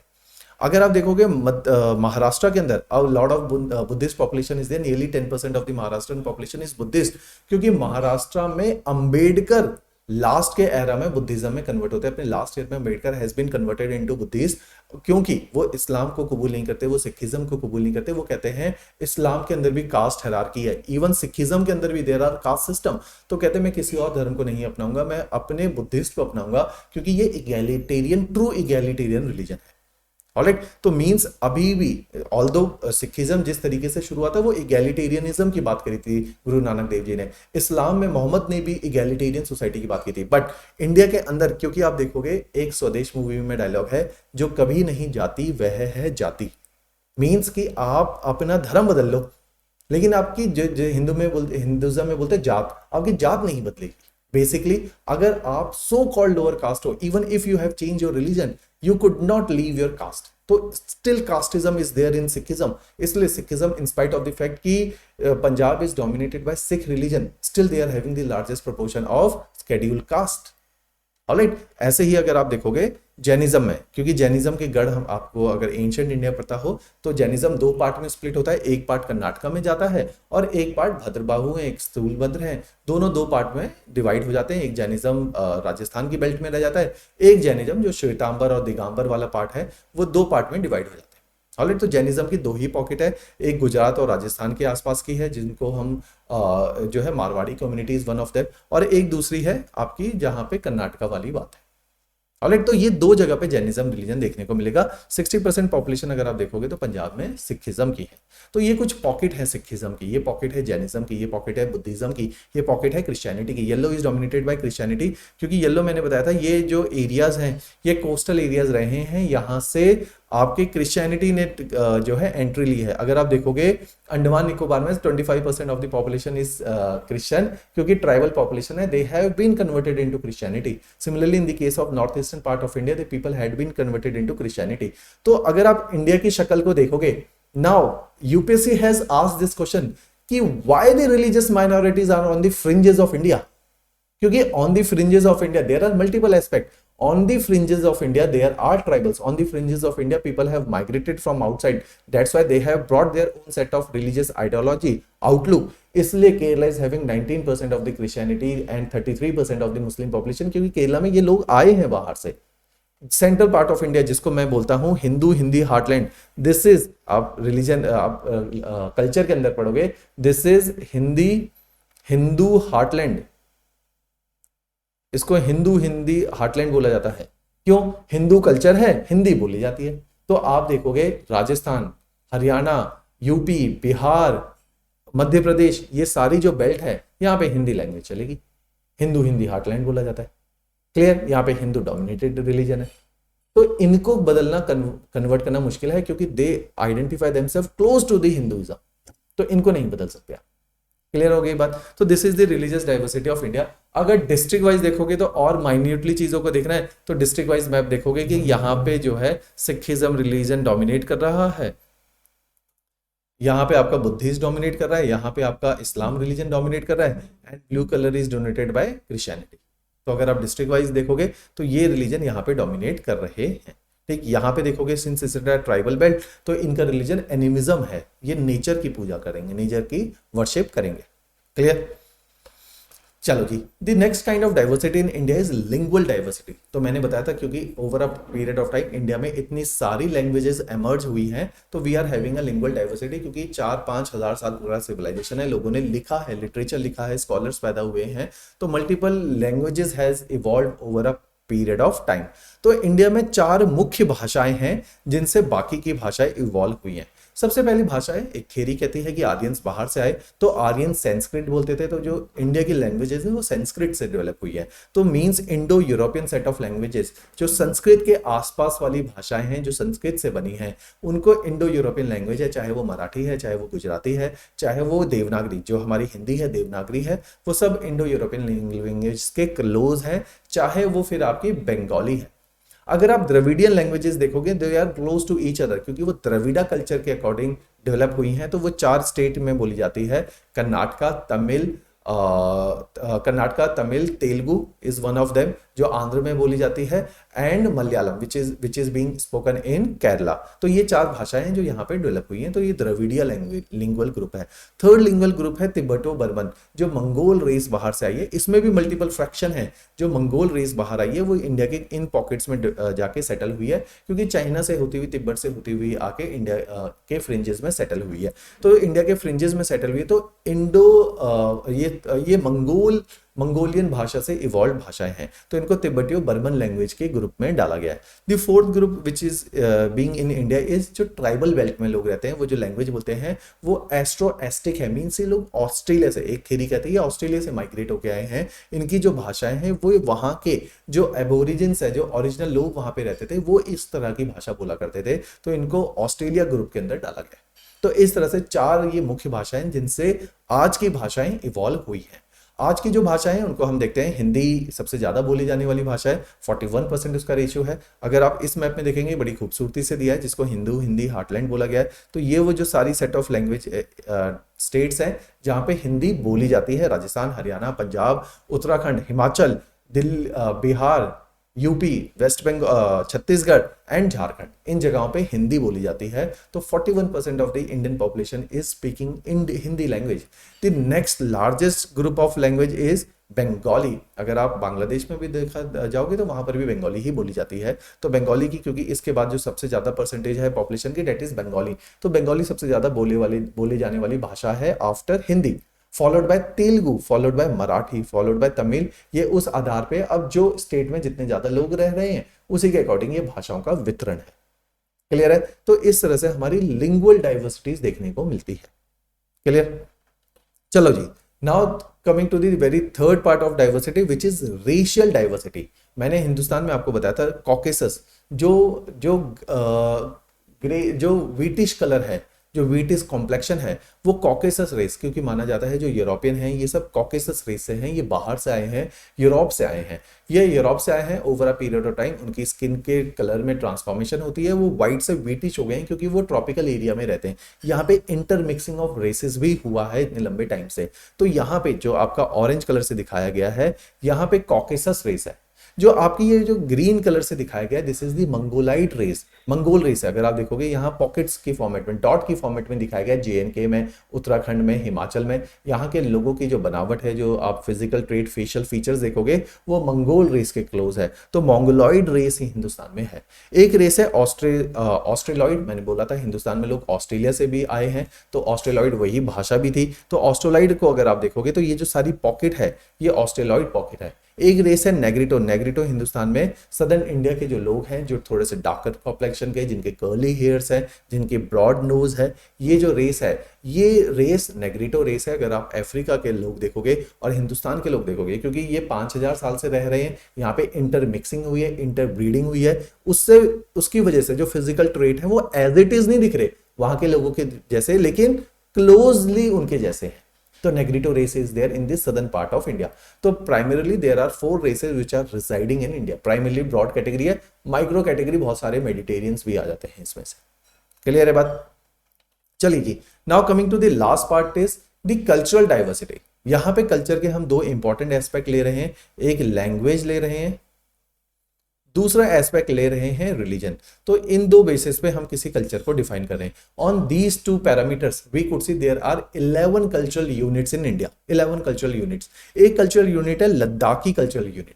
लद्दाखी कल्चर में हम लोग बोल रहे हैं, बुद्धिस्ट लोग हैं और लद्दाखी लैंग्वेज को बोलते हैं। एक कल्चर है कश्मीरी कल्चर, जहाँ पे लोग कश्मीरी भाषा को बोल रहे हैं, चावल को खा रहे हैं, लेकिन साथ में ये उर्दू लैंग्वेज बोल रहे, सॉरी, साथ में इनकी जो रिलीजियस ओरिएंटेशन है वो इस्लाम की तरफ है। एक पंजाबी कल्चर है जिसके अंदर लोग गुरमुखी लैंग्वेज में लिख रहे हैं, पंजाबी में बोल रहे हैं, और रिलीजियस आइडियोलॉजी इनकी सिखिज्म है। तो ये एक थर्ड कल्चर यूनिट है। एक हिंदू हिंदी कल्चरल यूनिट मैंने बता ही दिया था, जो हिंदू हार्टलैंड है, हिंदी भाषा बोलते हैं, हिंदू रिलीजन के लोग हैं। जो ये आपका ग्रीन कलर से बनाया गया है, ये लोग मंगोलॉइड लोग हैं। ये क्रिश्चियन लैंग्वेज, क्रिश्चियन इनका रिलीजन है। मल्टीपल लैंग्वेजेस बोलते हैं, बहुत सारे लिंगुअल ग्रुप है नॉर्थ ईस्ट में। And one of the reason for the crisis in the north east is कि people are having distinct lingual identities, distinct ethnic identities, and they can not identify themselves with any state, they cannot identify themselves with the Indian country. All right, now coming to the next identity is cultural unit is Marathi cultural unit. Marathi culture में लोग मराठी भाषा बोल रहे हैं, हिंदू उनका majorly religion है। Gujarati cultural unit आता है। द्रविडियन कल्चरल यूनिट के अंदर हमारे पास तेलुगु है, कन्नड़ है, मलयालम है और तमिल है, ये भी एक कल्चरल यूनिट है। एक हमारे पास सेंट्रल इंडिया के अंदर ट्राइबल कल्चरल यूनिट है, जो अपनी ट्राइबल लैंग्वेजेस बोलते हैं, और एनिमिज्म, उनका कोई भी जो है नेचर को एज अ रिलीजन की तरह मान रहे हैं। तो there are different cultural unit residing in India. तो these are different set of culture unit. एक उत्तराखंड के अंदर और हिमाचल में जो कल्चरल यूनिट है, जिसको देवभूमि कल्चर बोला जाता है, किन्नौरी कल्चर बोला जा रहा है, कि basically we are having Hindu religious ideology and we are speaking a dialect of Hindi. तो पहाड़ी भाषा बोली जा रही है, चाहे वो हिमाचली की इतनी सारी डायलेक्ट हैं, चाहे वो उत्तराखंड में कुमाऊनी और गढ़वाली की डायलेक्ट है। तो इनका कल्चर काफी क्लोज है, क्योंकि खाना पीना, रहना और जिस तरीके से देवी देवताओं का पूजा है वो यहाँ दोनों स्टेट में कॉमन है। ऑलराइट, तो इस तरह से cultural diversity is there, and this cultural diversity is attributed to the geographical diversity along with the historical evolution of our these cultural units. Got the idea? चलो जी, तो ये हमने 4 प्रकार की हिंदुस्तान के अंदर डाइवर्सिटीज को पढ़ा, देखा, उसके डेटा आपके साथ शेयर किए गए। अब हम कहते हैं कि जैसे मैंने भी पहले भी बोला कि जब हम नेशन को क्रिएट करते हैं, तो नेशन एज अ कॉन्सेप्ट हमेशा आइडेंटिटी के अकॉर्डिंग पिरोया जाता है। जैसे आप एक कास्ट को इसलिए इतना मानते हो कि क्योंकि कास्ट इज आइडेंटिटी। आप एक भाषा के लोगों के साथ अपनी एफिनिटी फील करते हो क्योंकि लैंग्वेज इज एन आइडेंटिटी। आप वो कंफर्ट फील करते हो अपनी भाषा के लोगों के साथ। आप एक economic class itself is an identity. Middle class के लोग जल्दी मिक्स हो जाएंगे, जो अपर क्लास के लोग हैं वो आपस में जल्दी मिक्स हो जाएंगे क्योंकि they could relate to each other. तो आपकी आइडेंटिटी एक दूसरे के साथ रिलेट करने में हेल्प करती है। तो ऐसे ही जब नेशन बिल्डिंग होती है तो इन आइडेंटिटीज के अराउंड ही होती है। जैसा मैंने एग्जांपल दिया, यूरोप में जो नेशंस बने हैं वो सिंगल आइडेंटिटी के कारण बने हैं, लैंग्वेज वाज द रीजन। लेकिन जब हिंदुस्तान की बात करते हैं तो Hindustan is the land of diversity as we have observe how the in 1947 जो सबसे बड़ा टास्क रहा होगा वो रहा होगा कि इन सारी डिफरेंट आइडेंटिटीज की कम्युनिटीज को एक देश के अंदर किस बात पे रखें, ये कैसे एक दूसरे के साथ रिलेट की जाए। तो सबसे पहले हम इंडिया के अंदर देखते हैं कि इंडिया में जो हिंदुइज्म एक नाम दिया है, जो इंडिया नाम आया है, जो हिंदुस्तान नाम आया है, वो सिंधु नदी से ओरिजिनेट हुआ। Sindhu is the Indus river. तो जब ग्रीक हिंदुस्तान में आए हैं वो कहते हैं सिंधु नदी के उस पार वाला जो सिविलाइजेशन है जिसको एक ही यूनिट की तरह माना गया उसको हिंदू, सिंधु से उन्होंने उसको गलत प्रोनाउंसिएशन करके उसका वर्ड हिंदू ओरिजिनेट होता है। तो हिंदुइज्म वहीं से वर्ड आता है, हिंदुस्तान भी शब्द वहीं से आया है। तो हमें शुरू से एक ज्योग्राफिकल आइडेंटिटी का दर्जा दिया गया है। Although we are having series of kings in India, but still we considered as a single piece of land from the perspective of geography। क्योंकि geography की दृष्टि में अगर हम देखेंगे तो इस तरह से इंडिया दिखता है कि ये हिंदकुश माउंटेन्स के अंदर, हिमालयाज के अंदर, और ये जो पीस ऑफ लैंड है जिसको सब कॉन्टिनेंट भी बोला जाता है। सब कॉन्टिनेंट क्यों? साइज कॉन्टिनेंट से थोड़ा छोटा, और इतनी सारी आइडेंटिटीज तो एक कॉन्टिनेंट में होती है। आइडेंटिटीज चाहे वो रेस की है, चाहे लैंग्वेज की है, चाहे वो कल्चर की है, चाहे वो रिलीजन की है, सारी आइडेंटिटीज इसी लैंड के अंदर है और दोनों तरफ से वाटर बॉडी से प्रोटेक्टेड है। तो ये दुनिया के बाकी हिस्से से अलग रखा हुआ है, ज्योग्राफी के लिए अलग रखा गया है। We are having geography optional में क्या बोला जाता है? We are having geographical frontiers, we are having geographical boundaries. ये बाउंड्रीज पॉलिटिकल बाउंड्रीज नहीं है। इंडिया, पाकिस्तान, बांग्लादेश के बीच में पॉलिटिकल बाउंड्रीज है जिससे हमेशा क्राइसिस रहेगा। इंडिया और चाइना के बीच में we are having cultural distinction, कि हम कभी नहीं बोलेंगे China is a part of India क्योंकि वो हमारे जैसे नहीं है, तो आप रिलेट नहीं कर पाओगे इन लोगों से। तो geographical boundaries there between these two civilization. Himalayas were there, तो हिमालयाज ने इन दोनों जगहों के लोगों को मिलने नहीं दिया, इंटरमिंगल नहीं होने दिया। तो इनका जो कल्चर है वो डिस्टिंक्ट कल्चर इवॉल्व होगा। नॉर्थ इंडिया का और जो साउथ इंडिया का कल्चर अलग से इवॉल्व इसलिए हुआ, they seems to be two distinct culture. क्यों? क्योंकि हमारे बीच में इतनी बड़ी सतपुड़ा और हमारे बीच में सतपुड़ा के पहाड़ है, हमारे बीच में विंध्याचल की रेंज है जो जिसको क्रॉस करना बहुत कठिन है even in the today's time. तो ये दो सिविलाइजेशन भी अलग अलग ढंग से इवॉल्व हुए हैं। That's why you could see कि दोनों में डिफरेंसेस बहुत ज्यादा है। There is a sense of homogeneity also, but at large दोनों के अंदर डिफरेंसेस ज्यादा हैं और दोनों के अंदर होमोजेनिटी कम है। तो वो इसलिए हुआ क्योंकि geographical boundaries will always allow to evolve as a distinct geographical feature. हमारा कल्चर जो है वो अरेबिक कल्चर से डिफरेंट है क्योंकि हम दोनों के बीच में अरेबियन सी रखा हुआ है। अरेबियन सी की वजह से दो कल्चरल यूनिट के बीच में एक बहुत बड़ा ज्योग्राफिकल बाउंड्री है, एक बहुत बड़ा ज्योग्राफिकल बैरियर है जिसके दोनों तरफ दोनों डिफरेंट कल्चर इवॉल्व होंगे। अगर आप देखोगे इन पाकिस्तान के लोगों का, बांग्लादेश के लोगों की जो लैंग्वेजेस हैं, जो एथनिक, जो उनकी रिलीजियस इंक्लिनेशन है वो हिंदुस्तान के लोगों की तरह है, उनका जो थॉट प्रोसेस है वो यहीं की तरह है क्योंकि we are a piece of single land mass. ठीक है, तो we were residing in a single geographical location जिसकी वजह से हम over a period of time distinctly evolve हुए, एक जैसे हैं।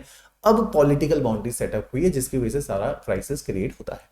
क्लियर? तो इस तरह से we could see we are a different piece of geographical landmass. इसलिए आज भी हमें जो जोड़ के रखता है वो हमारी ज्योग्राफिकल आइडेंटिटीज है। And with the passage of time in history there was a word which has been deliberately mentioned, which has been deliberately implant in a mind कि भारत माता एक शब्द है, Bharat is the piece of land जिसको हम बोलते हैं, जहां जिसके नॉर्थ में अगर आप अपने पुराण में भी देखोगे इंडिया का वर्णन किया गया है as a country. Although we were having series of king in India, still we were considered as a single country कि जिसके नॉर्थ में हिमालयाज हैं, साउथ में कन्याकुमारी है, ईस्ट में उसके माउंटेन्स हिमालयाज हैं और वेस्ट में भी Hindu Kush is the continuation of Himalayas.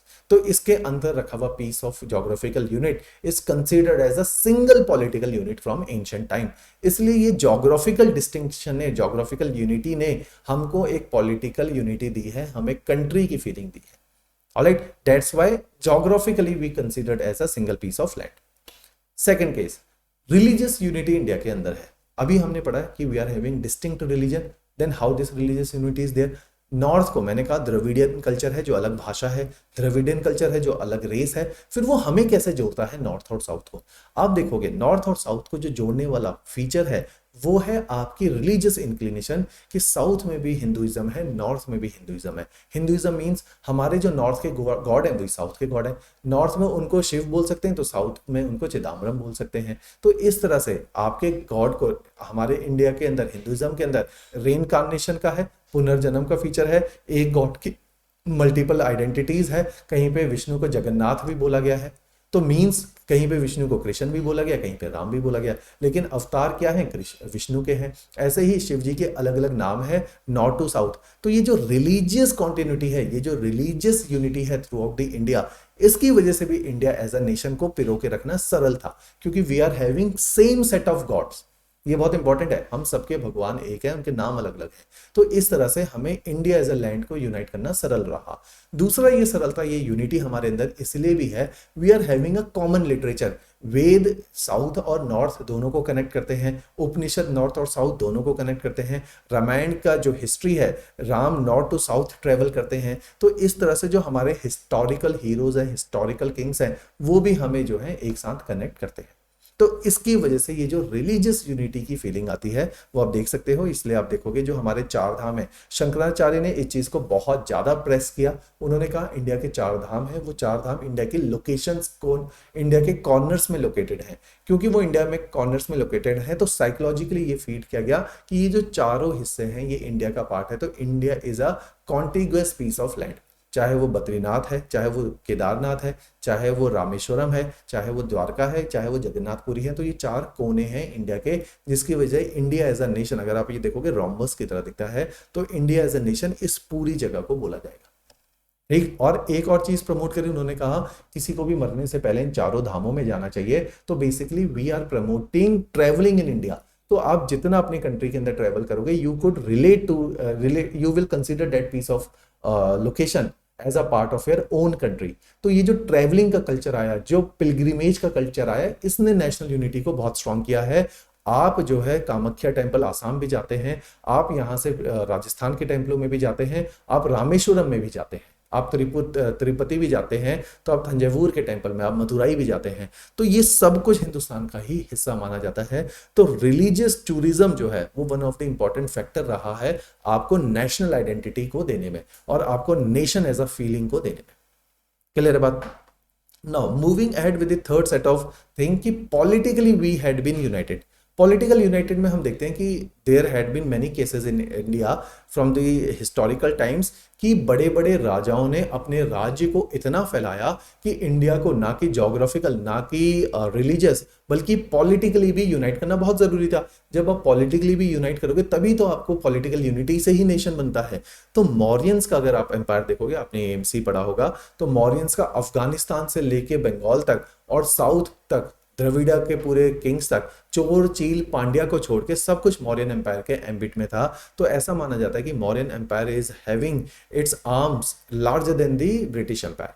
तो इस तरह से मौर्यन किंग ने एक पॉलिटिकल यूनिटी की फीलिंग दी। ये पॉलिटिकल यूनिटी हमको जो है गुप्ताज ने भी दी, ये पॉलिटिकल यूनिटी हमको अलाउद्दीन खिलजी ने भी दी, ये पॉलिटिकल यूनिटी हमें मुगल्स ने दी, ये पॉलिटिकल यूनिटी हमें ब्रिटिश ने भी दी। तो ब्रिटिश ने हिंदुस्तान को एक साथ बांध के रखा। Although after independence we were having many princely states as well, with British many princely states were also residing. तो लेकिन फिर भी इतने बड़े इंडिया को, अगर आप ये मैप में देख सकते हैं, तो इतने बड़े इंडिया को ब्रिटिश ने बांध के रखा था। तो पॉलिटिकल यूनिटी दी, एडमिनिस्ट्रेटिव यूनिटी दी, जिसकी वजह से आपको कंट्री की फीलिंग आई। जब हम हिंदुस्तान की आज़ादी की बात कर रहे थे तो भगत सिंह हिंदुस्तान की आज़ादी की बात कर रहे हैं, वो पंजाब की आज़ादी की बात नहीं करे। तो हमारी साइकोलॉजी में हमने इंडिया एज अ कंट्री को कंसिडर किया था। ऑलराइट, तो इस तरह से हम चीज़ों को देखेंगे। चले जी, अब पॉलिटिकल यूनिटी में जैसे मैं कह रहा हूँ, ये वाला जो पार्ट है, अब जाके ठीक हुआ है।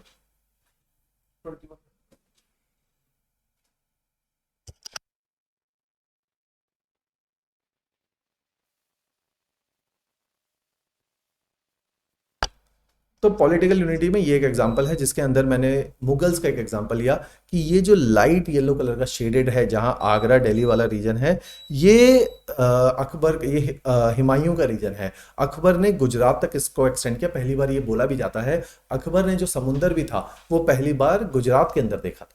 तो यहां तक अकबर ने एक्सपेंड किया, इसको डेक्कन के ऊपर लेकर गया है जहांगीर। जहांगीर की Deccan policy is considered as the reason for his failure as a king, और उसी के बाद डिमाइज शुरू हो जाता है मुगल एम्पायर का। तो आप देखोगे कि मुगल एम्पायर ने भी ये political unity over a period of time Hindustan को दी। तो पॉलिटिकल यूनिटी इंडिया ने फील करी, इसलिए जब आज़ादी की हम बात करते हैं ब्रिटिश से, तो हम पॉलिटिकल इमेंसिपेशन इन ग्राउंड्स में बोलते हैं कि ये जो कॉन्टिन्यूस पीस ऑफ लैंड है, ये पूरा एक कंट्री है, मल्टीपल राजा यहाँ पे अब रूल नहीं कर सकते। ऑलराइट, तो पॉलिटिकल यूनिटी भी हमें आज भी बांधती है। हिस्टोरिक टाइम से हम काफी बार पॉलिटिकली यूनाइटेड कंट्री की तरह रहे हैं। Alright, next part is after independence. अब ये सारी यूनिटी तो हिस्टोरिकल चल रही थी, साइकोलॉजी के लेवल पे चल रही थी, इसको इंडिया के अंदर कैसे पिरोया गया सन 1947 के बाद। 47 तक मान लीजिए आपकी कल्चरल यूनिटी है, आपके त्योहार एक जैसे हैं, मान लीजिए आप पॉलिटिकली कभी एक जैसे रहे थे, मान लीजिए कि आपको जोग्राफिकली भी एक जैसे रहे थे, आज आप एक जैसे कैसे बने हो after independence, 70 years has passed, अब भी आप एक कंट्री में कैसे बने हो।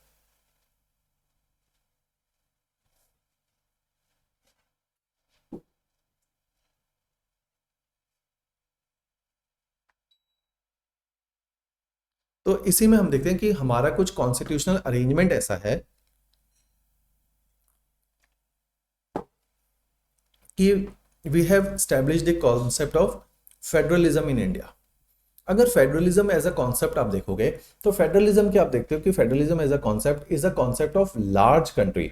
लार्ज कंट्रीज का मतलब है जिन कंट्रीज के अंदर जोग्राफिकल डाइवर्सिटीज ज्यादा हैं, जैसे यूएसए, जैसे ऑस्ट्रेलिया, जैसे कनाडा, जैसे ब्राजील, जैसे रशिया, यहाँ पे फेडरलिज्म इवॉल्व होगा, क्योंकि in a larger country over a period of time distinct cultural units will evolve. Since distinct cultural units has evolved in those nation, now when a national government will be established, ये distinct cultural units उनसे अपनी autonomy की बात करेंगे।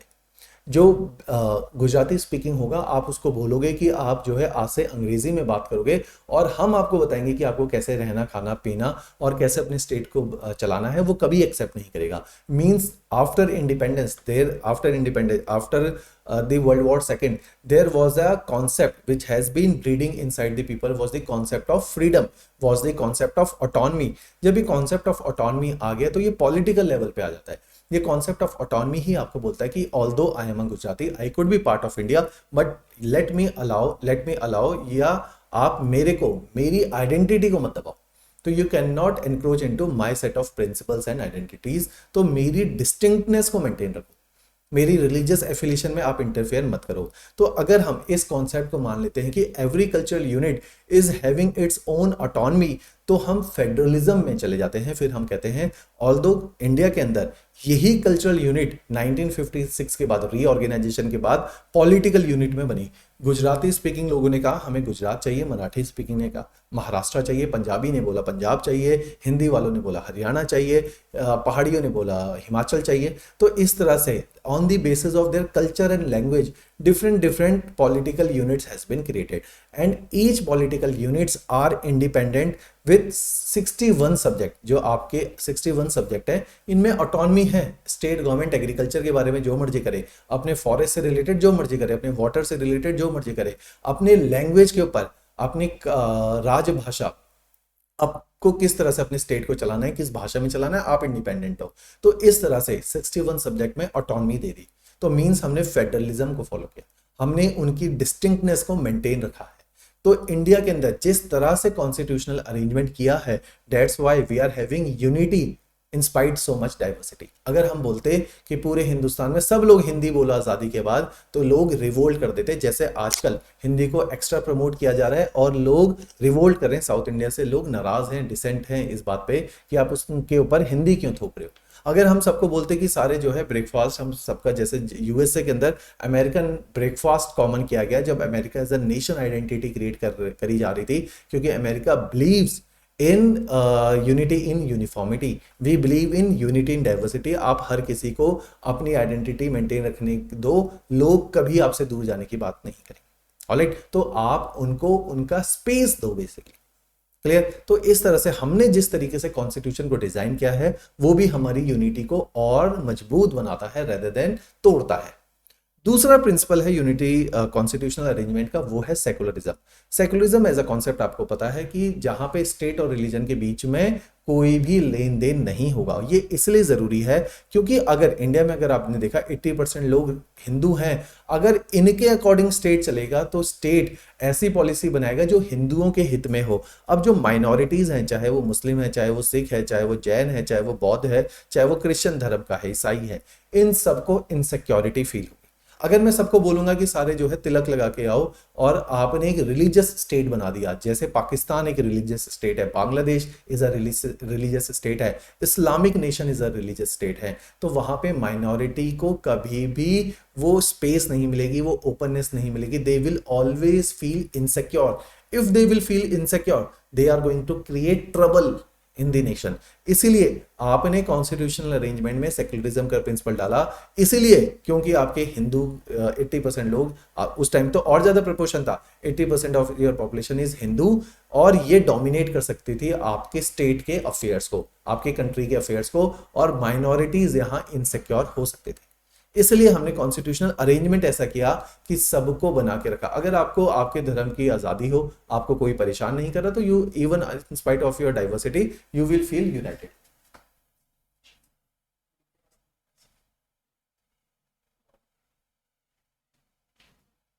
Alright, तो इस तरह से आप डाइवर्सिटी, इतनी डाइवर्सिटी के बाद भी हमारे कंट्री के अंदर यूनिटी इंटैक्ट है। अब हम देखते हैं इस सारी डाइवर्सिटी को थ्रेट कौन कौन से हैं। ये डाइवर्सिटी खतरे में है, ये नए टाइप का क्वेश्चन है। ये डाइवर्सिटी खतरे में है, आप देखो डाइवर्सिटी मेंटेन रखेगी अगर आप किसी भी minority community, not religious, minority community को ट्रबल करोगे तो डाइवर्सिटी खतरे में आ जाएगी। लोग टूटने की बात करेंगे, लोग आपसे जाने की बात करेंगे, तो यूनिटी, अखंडता जो है आपकी खत्म हो जाएगी। तो अगर रीजनलिज्म डोमिनेट करेगा, रीजनलिज्म एक परिभाषा है,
ऑलराइट। तो ये जो रीजनलिज्म एक फीलिंग है, रीजनलिज्म का मतलब है मैं गुजराती हूं लेकिन मैं हिंदुस्तानी भी हूं, ये रीजनलिज्म नहीं है। मैं गुजराती हूं और मैं अपना अलग नेशन बनाऊंगा, ये रीजनलिज्म है। जब आप on the basis of your diversities इस देश से टूटने की बातें करते हो तो आप रीजनलिज्म को प्रमोट करते हो। ध्यान से सुनना कॉन्सेप्ट को। अगर आप बोलते हो कि मैं तेलंगाना में रहता हूं, मैं चाहे तेलुगु बोलता हूं, लेकिन मेरी डेवलपमेंट नहीं हुई क्योंकि मैं तेलंगाना का हिस्सा था, मुझे अलग कंट्री मत दो, मुझे मेरा स्टेट इसी देश के अंदर दे दो। तो हम पहले जो हमारा फर्स्ट आर्टिकल है उसमें क्या लिखते हैं, India is the indestructible units, India is a indestructible union of destructible unit. आप स्टेट को जोड़ तोड़ सकते हो, रहेंगे वो इंडिया के अंदर ही। आपने जेएनके को क्या किया कि स्टेट से उठा के यूटी बना दिया, गोवा को अलग ढंग से, सिक्किम को पहले आपने जो है डिफरेंटली डील किया 75 में, फिर 76 में उसको डिफरेंट स्टेट बनाया, हिमाचल प्रदेश को पहले यूटी बनाया फिर स्टेटहुड दिया। तो आपने इंडिया को नहीं तोड़ा। तो India is a union, is a indestructible union of destructible units. तो छोटे छोटे स्टेट को जोड़ तोड़ सकते हो। तो अगर आप बोलते हो मेरे को मेरा छोटा सा स्टेट दे दो तेलंगाना, हम अपनी डेवलपमेंट खुद कर लेंगे, क्योंकि जो आंध्र प्रदेश है वो हम पे ध्यान नहीं देता। उत्तराखंड ने भी इसलिए उत्तर प्रदेश से अलग हुए क्योंकि as a unit, as a cultural unit we are different, we are a hilly people, these are the people of plains, they dominate our politics and they are not paying attention to our culture, yeah, they are not paying attention to our development. Similarly Himachal Pradesh has been separated from Punjab क्योंकि हिमाचलियों ने बोला we are the people of hilly state, we need different kind of attention, हमारा एक अलग culture है। तो culture के बेसिस पे अलग स्टेट मांगना गलत नहीं है, दैट इज नॉट रीजनलिज्म। आप कल्चर के बेसिस पे बोलो मुझे कंट्री अलग दे दो, मुझे खालिस्तान दे दो, दैट इज रीजनलिज्म। ठीक, आप बोलो कि द्रविड़ा ने भी ऐसे किया, तमिल लोगों ने बोला कि हमें अलग कंट्री चाहिए क्योंकि there is a possibility you will impose Hindi on us and separate us with India, तो that is regionalism. North east में लोग कहते हैं हमें अपना ऑटोनॉमी कंट्री दो, स्टेट नहीं ऑटोनमस कंट्री दो, हम अलग होंगे, तो दैट इज रीजनलिज्म। तो गोरखालैंड की बात, बूडो आंदोलन की बात, ये सारी जो चीजें हैं ये रीजनलिज्म के एग्जांपल है। महाराष्ट्र वाले लोग बोल रहे हैं, मराठी लोग बोल रहे हैं कि यूपी और बिहार के लोग इंडिया से आए हैं, हमारे वहां ना आए, दैट इज रीजनलिज्म। तो आप सेपरेशन की बातें कर रहे हो, ठीक, आप इंडिया की अखंडता को भिन्न कर रहे हो। इस तरह से रीजनलिज्म का कॉन्सेप्ट है, ये यूनिटी इन डाइवर्सिटी को थ्रेट है। आप कम्युनल पॉलिटिक्स की बातें कर रहे हो, आप 1947 में ऑलरेडी देश on the basis of religion बढ़ चुका है। आप जैसे कश्मीर अलग होने की बातें कर रहे हैं on the basis of communalism, on the basis of their religious distinction. तो इस तरह से आप जो है यूनिटी और डाइवर्सिटी को करोगे। जो डिविजिव पॉलिटिक्स है, जो कम्युनल पॉलिटिक्स है, इस तरह की जो नेता भाषण दे रहे हैं, जो सेपरेटिस्ट भाषण है, उससे भी आपका देश टूट सकता है। जिन्ना ने ये ऑलरेडी कर चुका है ऑलरेडी। तो इस तरह की पॉलिटिक्स को बढ़ावा देने से भी लोगों के अंदर over a feeling of polarisation आ जाती है, पोलराइज्ड हो जाते हैं लोग। क्योंकि वो पोलराइज्ड हो जाते हैं तो कल को ये लोग अलग देश की डिमांड करेंगे, ठीक है। तो डिविसिव पॉलिटिक्स जो है वो बहुत खतरनाक है, बहुत खतरनाक है। आपके रीजनल डेवलपमेंट इम्बैलेंसेस, हिंदुस्तान की अगर आप शक्ल देखोगे तो हिंदुस्तान के अंदर ये वाला जो हिस्सा है ये जो है रीजनली अनडेवलप्ड है, अंडर डेवलप्ड है। क्यों? क्योंकि इस पूरे हिस्से के अंदर अगर आप देखोगे ट्राइबल बेल्ट यहीं पर है, नॉर्थ ईस्ट यहीं पर है, आपके मेजर अर्बन एरियाज, आपके बड़े बड़े मेट्रोपॉलिटन सिटीज वो सारे वेस्ट में है। क्यों? आपका यूरोप वेस्ट में रहा, वहीं से लोग आए, वहीं पे आज भी ट्रेड चलता है। तो western part of India is well to do and eastern part of India is facing regional under development. तो डेवलपमेंटल प्रोसेसेस यहाँ पे रुके हैं, तो उसकी वजह से भी over a period of time people will ask for separate country. तो आपकी अखंडता टूटेगी अगर लोग अंडर डेवलप रह गए, आपकी अखंडता टूटेगी अगर आप किसी माइनॉरिटी कम्युनिटी को इनसिक्योर करोगे, वो अलग होने की बातें करेगा। आपकी अखंडता टूटेगी अगर इस तरह के एलिमेंट गोरखा लैंड मांगेंगे, नागालैंड की डिमांड करेंगे या बूडो लैंड मांगेंगे। क्लियर? तो अखंडता तोड़ने वाले खतरे कुछ ये हैं। तो इनके ऊपर हमें थ्रेट की तरह इनको देखना चाहिए और कहीं ना कहीं इनको democracy all is all about accommodating the different opinion, हमें इन्हें अकोमोडेट करने का प्रयास करना चाहिए। क्लियर है? चलो जी, ये देखिए किस तरह से ये अलग अलग रीजनल मूवमेंट्स हिंदुस्तान में चले हैं, चाहे गोरखा लैंड की डिमांड चली है, चाहे द्रविड़ा लैंड की डिमांड चली है, चाहे शिवसेना की जो प्रोपोगेशंस है, ये सब अखंडता को तोड़ने की बातें करते हैं। क्लियर? रीजनल इम्बैलेंसेस, ये जो ग्रीन वाले एरियाज हैं, these are most backward areas of India, most backward district. अगर आप देखोगे primarily predominantly they are lying in the eastern part of India. तो ये जो है ईस्टर्न पार्ट ऑफ इंडिया इसीलिए बोला जाता है कि बाकी पार्ट ऑफ इंडिया से कम डेवलप है। Alright, Jharkhand is there, Orissa is there, Chhattisgarh is there, Telangana वाला जो हिस्सा है इट्स देयर। तो ये जो सारा हिस्सा है ये अंडर डेवलप्ड है। जो आपका north eastern part of India ये अंडर डेवलप्ड है। जहां पे अंडर डेवलपमेंट हुई वहीं पे तो आपका नेक्सलिज्म राइज हुआ। नेक्सलिज्म क्या कहता है कि डेमोक्रेटिक गवर्नमेंट को उखाड़ के फेंक दो, we will establish a communist government in India, we are not a separatist group, they are not asking, they are not a separatist group. वो अलग इंडिया नहीं बोलते, वो कहते हैं we will topple the government which is sitting in the center, which is sitting in Delhi, and we will establish our government। तो वो armed rebellion की बातें करें because they are under developed. आपके वो ट्राइबल्स जिनसे आपने जल जंगल जमीन छीन ली है, वो कहते हैं आपने हमारे जंगलों से हमें बाहर निकाला, आपने बोला बायोस्फीयर रिजर्व बनाएंगे, वाइल्ड लाइफ सेंचुरीज बनाएंगे, दीज ट्राइबल्स आर हिंड्रेंस, हमें हमारे घर से निकाला। आपने जल हमारे जितनी भी नदियां हैं उन पे डैम्स बनाए। डैम्स जब भी बनाते हैं, गोविंद सागर डैम देख लो अपने हिमाचल के अंदर, तो जितने भी डैम्स बनते हैं, जब भी डैम बनेगा तो आपने पानी को रोकना है। You are suppose to create a reservoir, when you are creating a reservoir you are going to evacuate the place, when you are going to evacuate the place आप लोगों को उनके जल जंगल जमीन से दूर कर रहे हो। तो you have taken the land of the tribal for the multipurpose projects, you have taken the tribal land to establish big industries, to establish the mining regions, because these are the areas जो छोटा Nagpur plateau है which are floating on the resources. आपने resources निकालने के लिए लोगों को बाहर निकाला, आपने बायोस्फीयर रिजर्व बनाने थे तो लोगों को बाहर निकाला, आपको मल्टीपर्पज प्रोजेक्ट बनाने थे, लोगों को बाहर निकाला, and they have raised the arms against the government क्योंकि they feel कि democracy is a sham institution and we are supposed to establish the communist regime in India like China, क्योंकि वहां बराबरी की बातें होती हैं, वहां रीजनल इम्बैलेंसेस नहीं होते हैं, वहां भेदभाव नहीं किया जाता। ठीक, तो इस तरह से आपकी सेपरेटिस्ट टेंडेंसीज आपके थ्रेट हो जाएंगे यूनिटी को, अगर आप इन सारी चीजों पे ध्यान नहीं देंगे। तो रीजनल इम्बैलेंसेस पे ध्यान दो, लोगों के पर्सनल स्पेस में मत एनक्रोच करो, वन नेशन वन लैंग्वेज की बात मत करो, वन नेशन वन रिलीजन की बात मत करो। We are the nation, we are distinct units of diversity are there, still we could be one nation, क्योंकि आप दूसरे की स्पेस में मत जाओ, आपको कोई परेशान नहीं करेगा। तो we could still be united in spite of these diversities, because we had these diversities since 5000 years, so we can still live together. Alright, तो ये जो सारा कॉन्सेप्ट है, this is the concept of जो आपके पेपर 2 इंडिया के अंदर first topic है, India the land of diversity and unity in diversity. बड़ा टॉपिक है, सोसाइटी में भी पढ़ते हैं, ज्योग्राफी में भी पढ़ेंगे। क्लियर, क्योंकि मैं बार बार कहता हूँ सोसाइटी जो है वो ज्योग्राफी से ही इवॉल्व हुई है। एक जो डाइवर्सिटी यूनिटी को जो सबसे बड़ा खतरा है वो है कम्युनलिज्म से। कम्युनलिज्म मींस रिलीजन की बात नहीं है, कम्युनिटी से कम्युनलिज्म आया है।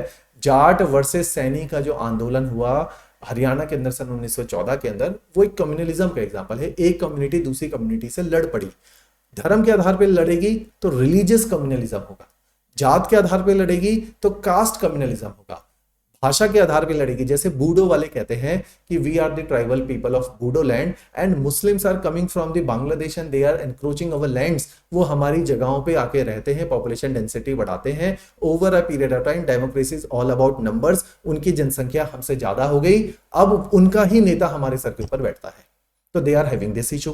तो issue of Assam is like they are being troubled by the Bangladeshi migrant। 1971 में 1 करोड़ लोग हिंदुस्तान में आ गए थे।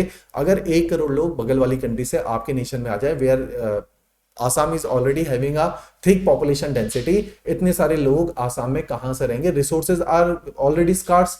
तो people has asked Indira Gandhi कि आप कुछ करते क्यों नहीं है, and we have this step has been taken place. We are suppose to create Bangladesh, क्योंकि Bangladesh east Pakistan was under the heavy influence of Pakistan, क्योंकि वो ईस्ट पाकिस्तान था, उसको अलग करना जरूरी हो गया, क्योंकि हमें बहुत प्रॉब्लम हो रही थी, क्योंकि बिकॉज ऑफ पाकिस्तान की पॉलिटिक्स से लोग परेशान होकर हिंदुस्तान आ रहे थे, क्योंकि फंडामेंटलिस्ट पॉलिटिक्स थी, वहां पे लोगों को ढूंढ ढूंढ के मारा जा रहा था। लिबरल्स, क्योंकि Bengalis are known for liberal outlook, पूरा बंगाल, जब आपका इंडिया आजादी का जो मूवमेंट है वो शुरू ही बंगाल से होता है, क्योंकि बंगाल ही तो ऐसा गढ़ था जो लोग पढ़े लिखे थे। ब्रिटिश सबसे पहले बंगाल में आके स्टैब्लिश हुए, ब्रिटिश ने सारी इंस्टीट्यूट यूनिवर्सिटीज बंगाल में पढ़ाई, तो बंगाल में सबसे पहले लिबरल थॉट आए, विद्याचंद सागर, राजा राम मोहन रॉय, ये सब बंगाली हैं। सेकंड जो थॉट प्रोसेस इवॉल्व हुआ वो महाराष्ट्र में हुआ, लोकमान्य तिलक या गोखले, ये सब सेकंड जनरेशन है, फिरोज शाह मेहता, ये सब सेकंड जनरेशन है। फर्स्ट टाइम जो इंडिया में रेवोल्यूशन की बात हुई है वो बंगाल से हुई है। तो इस तरह से यू आर सेइंग कि ये जो बंगाली आउटलुक के लोग हैं और उनको दबा रहे हो, they will leave the nation and they are coming into India, जिसकी वजह से we are suppose to make Bangladesh. तो अब over a period of time you could see there is a divisive policy in Assam, क्योंकि इतने सारे मुस्लिम पॉपुलेशन आ गए, Hindu were already residing, तो अ lot of conflict is going on their. तो communalism, तो ये सारी चीजें आपके देश की यूनिटी के लिए खतरा है अगर कम्युनल राइट्स होते हैं। ठीक, तो लोगों ने साथ रहना है तो हार्मनी में रहना है। If the harmony of the nation will be disturb तो means there is a threat to unity. ठीक, डाइवर्सिटी है तो कॉन्फ्लिक्ट होने की संभावना ज्यादा है, आपने कोशिश करनी है इन संभावना को कम करना है। क्लियर, तो you are suppose to strike the right balance. तो these were the different set of diversities, और इन डाइवर्सिटीज में आज भी जो है यूनिटी हमारी बरकरार है। इसके कंटिन्यूटी में जो आगे का लेक्चर है, हम नेक्स्ट क्लास में एक ब्रेक ले लेते हैं, then I will record it again. तो आगे वाला जो geographical factors for the distribution of population in India, population growth, ये वाला जो सारा पार्ट है वो सेकंड उसमें करेंगे। ऑलराइट, चलिए, थैंक्स अ लॉट।